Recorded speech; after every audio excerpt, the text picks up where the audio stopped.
सांगली जिल्ह्याचे पालकमंत्री माननीय चंद्रकांतदादा पाटील यांच्या दूरदृष्टीपूर्ण नेतृत्वाखाली जिल्ह्यात अंमली पदार्थमुक्तीच्या अभियानाला व्यापक स्वरूप लाभले असून जनजागृतीच्या माध्यमातून सकारात्मक बदल घडवण्याचे महत्त्वपूर्ण कार्य हाती घेण्यात आले आहे।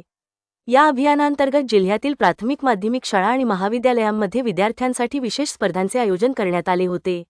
यामध्ये चित्रफित, कविता, डिजिटल पोस्टर, चित्रकला, निबंध इत्यादी स्वरूपात विद्यार्थ्यांनी अंमली पदार्थविरोधी संदेश प्रभावीपणे सादर केला।